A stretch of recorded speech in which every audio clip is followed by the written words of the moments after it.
using it from Franklin's additions to the house, like the living room that you see there. So consider, this was the largest room before 1915. Franklin has these presidential ambitions, so he adds to the house, but he doesn't try to detract from, you know, the character, the space that he grew up in. So a lot of the layouts that we see are pretty much unchanged since the 1860s, but he wants to add on bigger spaces to accommodate, you know, the visitors, their entourages, and, you know, to show off more of his collections. His idea here is to have conversation pieces that no matter what your background, what your interests were, there'd be something for you in this house that, you know, he has an interest in or can pretend to have an interest in to a degree. But that's why we see things like the naval history, the birds, the cartoons. These are things he's deeply invested in. And then in the living room, you can see medals and currencies and anthologies of funny papers. Anyone ever read Punch Magazine or research Punch Magazine? It's basically a mix of like the New Yorker and Mad Magazine, so political satire, cartoons, and you can tell Franklin loves cartoons. You'll see some actually contemporary to him that aren't always the kindest to him. So he loves funny cartoons regardless of whether they're taking punches with him or not. So just so you think, yeah, I mean, if you had a chance to curate your home, these are the things that he put out. But his mother's touches everywhere with the heavy furniture, as we were talking about. And that statue, I'm not sure if you noticed, but there's a large brown statue of Franklin by the birds there.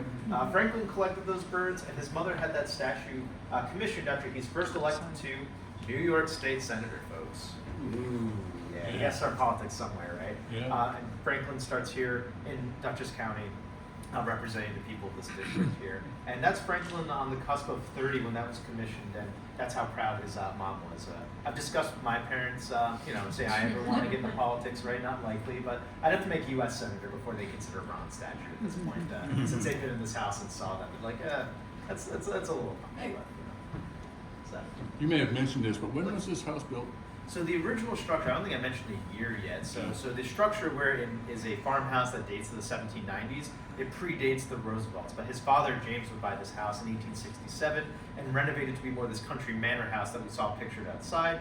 Franklin in 1915 doubles the size of the home, so asking his mom to pay for this and, you know, his growing ambitions and things like that. So they add spaces like the south wing where we see the living room and the bedrooms we'll see on the second floor where he would occupy in Eleanor. They add the third floor, which is for the children, so there's multiple bedrooms, a playroom, bathrooms added on that third floor.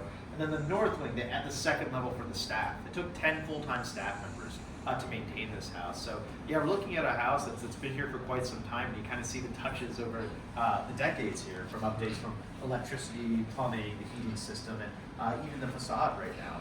Franklin White, this very stately looking portico outside. We saw in the photos, it was a very great backdrop for all these speeches for him, for Harry Truman, and the other visitors. Franklin in 1915 is the Assistant Secretary to the Navy.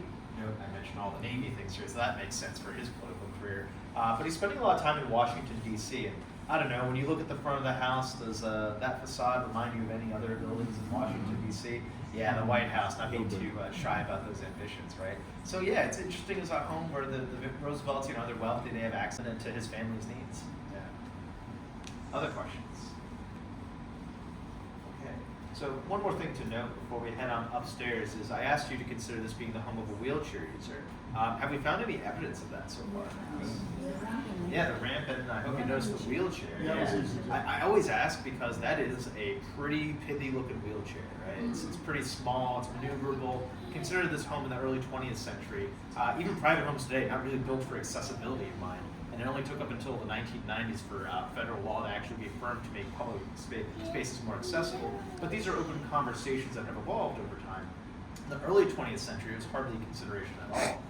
Most people are considered invalids in this era, is the terminology. You'll see evidence of that back in the coach house where we started today. There's a great exhibit that goes into a bit more detail about this. But to consider, you know, the public of this time period is not the public of today when we discuss these things. There's often a conflation of physical and mental disability and the chairs that they'd used in this time. And I note that because that was an option Franklin had, were these invalid chairs, which are designed more for the convenience of the caretakers rather than the use of the individual.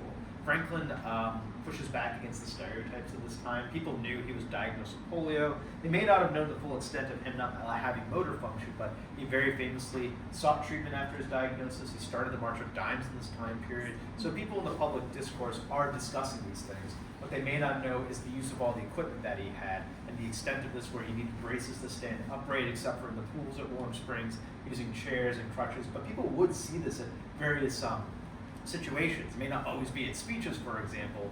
The health of a president or a political figure is always something discussed, and public relations is something that has always existed. And we'll never know for certain because Franklin never discussed this openly. But there's definitely a management of anyone's perception in this time period of how public figures perceived, right? So Franklin does try to present strength, does try to present this very energetic individual, and he is moving himself around. He is holding himself up on 2 points of contact. He's moving from A to B, and that wheelchair is designed for him to maneuver himself in. So no armrests, no handles, small wheels, and turning wheels that are on the back, so he could maneuver. He could go up that ramp and he could go around these corners here, which this house is filled with ironies. There's no ramp like we built outside in this time period for the Park Service. And inside the house, there is an elevator that the family would use. Often it's used to move luggage and furniture, and even his parents in poor health, but they would have assistance with this. Franklin would hoist himself up this elevator to the second floor landing we're about to see, where there'd be another railing and a ramp installed so he could get up further to his bedroom. Because this house was renovated 6 years before that diagnosis, they're able to add removable things like the ramp and like his wheelchair. They're wealthy enough to warrant a trunk lift, as I mentioned there, an elevator there.